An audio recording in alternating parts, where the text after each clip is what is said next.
Alison Butterworth and Phil Trow. BBC Radio Manchester. It's 9 minutes away from 8. Mega Brain on the way in a couple of moments' time. First, though, on the programme yesterday, we were talking about the former Pauldens department store in Manchester city centre. It was based on Market Street, but the name was lost in the 1970s when Debenhams rebranded the store in their name. Let's join our reporter Michelle Adamson. She's in Piccadilly this morning to talk about those long-lost Manchester department stores. Morning again, Michelle. Morning, yes. Beautiful blue skies here in Piccadilly Gardens this morning, and the backdrop to that beautiful blue sky is amazing different sorts of buildings. Actually, I've never really scrutinised the skyline here and just realised how many different sort of architecture styles and dates of buildings there are here, and how they've changed as well, not only in the way they look but in the usage as well. In particular, we've been talking about Pauldens department store yesterday, actually mentioning that's the former where Lewis's used to be.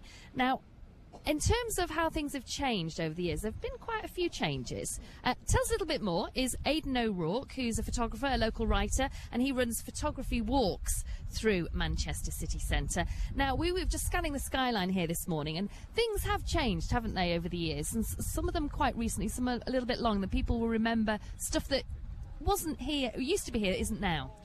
Well, for instance, Lewis's, which is now Primark. Lewis's was probably the first department store in Manchester, and it survived until not so long ago, and unfortunately it couldn't continue along with the one in Liverpool, so it's just a memory now. So I remember going there when I was a child and buying my first album, which was Ziggy Stardust, 1972. It cost £2.35. Wow. And I have many other memories of Lewis's, so it was a great place to go. And recent as well, just maybe 10, 15 years ago, I remember going there, buying food and stuff, clothes occasionally. So. And, of course, we've been talking about Pauldens, of course. Yeah, Pauldens. Now Debenhams. Became Debenhams, I believe, in 1973. But prior to it being Pauldens, it was just a warehouse. It wasn't a department store until Pauldens moved in. I wasn't aware of that until recently. We think of it as being a department store. It looks like a department store, but it was a warehouse, and it was built by Rylands, the famous John Ryland, whose wife built the library in his memory. And looking at some of the other buildings, you've been pointing out how they've changed as well. Well, we have Piccadilly Plaza on the left, which was completed in 1965.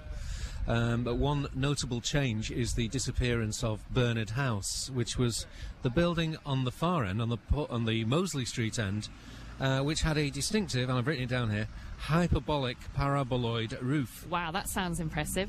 Yes. But unfortunately, the building was in quite a bad state, and it was difficult to let, because I've just been reading about why they had to. Well, I'm not sure that they really had to. It could have been kept, but for a number of reasons it was difficult to retain, and so they demolished it in 2001, January to March. And another building has appeared in its place, but it's certainly not as impressive as the original. It doesn't really fit in the way that the old building did. Because I regard Piccadilly Plaza in its own way, people will disagree with me, but I regard it in its own way as being as interesting and important as a cathedral.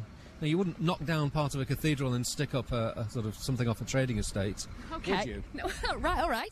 We're going to have the benefit of Aidan's expert knowledge a bit more. We're going to scoot round to some other parts of the city centre a bit later. Yesterday, we were talking about the former Pauldens department store. Blimey, we've added a few layers to this morning, haven't we? From where it was originally to buses that have crashed into it. It was in 1957 that the fire gutted the original store that was in Hume. They moved to the top of Market Street then. Well, the Pauldens name actually disappeared from Manchester's high streets in the early 70s, and the store was rebranded as Debenhams. Our reporter Michelle Adamson is in Manchester city centre, where she's been hovering all morning, Michelle. We've had a great time just nipping around the city centre, looking at buildings that were once amazing, iconic places, and we've just hopped along from the former the Debenhams site which you were talking about, which used to be the Pauldens store, and we've just come next to Piccadilly railway station, and we're looking at a very unremarkable brand new building. It's a brand new hotel, not much to distinguish it from any other modern building, a cream coloured building, just very plain really, but actually in its former guise it was somewhere very important. And a little clue is on the left hand side of the building. There is a plaque and it says site of the former Twisted Wheel, the iconic Twisted Wheel Club, pioneer of soul and R&B music, the birthplace of Northern Soul, right here. We're standing opposite. Looking very different now, though. With me is Aidan O'Rourke, who's a writer and photographer. One of our iconic buildings disappeared, but it's got a plaque to remind us, but looking very different now. Mm-hmm.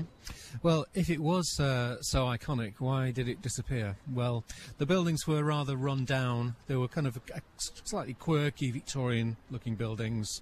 There was a little gate in the middle, and I think it was unoccupied upstairs. But it reminded me of some buildings in Amsterdam. You know, it had a lot of character, and with a bit of renovation, it could have been turned into something really nice. But I've got the photographs, the before photographs from two angles, and I've got the after photographs from two angles.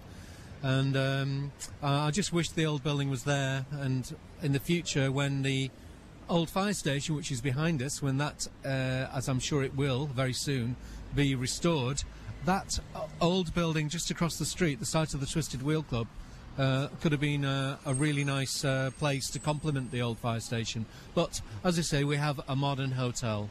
Now, you were just telling me as well, we're right next to Piccadilly railway station. Now, that's seen a few changes over the last few years, isn't it? Not just the very recent modernisation, but it's undergone a couple of transformations. Yeah, the recent modernisation was in 2002 when the station was rebuilt and the train shed was restored, and that was BDP Architects. But it was also rebuilt in 1960, so in the space of just over 40 years, the station was rebuilt twice. And I remember the 1960 rebuild. I remember going in as a child and being very impressed with this entrance hall with lots of wood. And the building prior to that was the old Victorian building. I think was dated from the 1840s, which was a sort of bit of a hulk, smoke blackened from the photographs.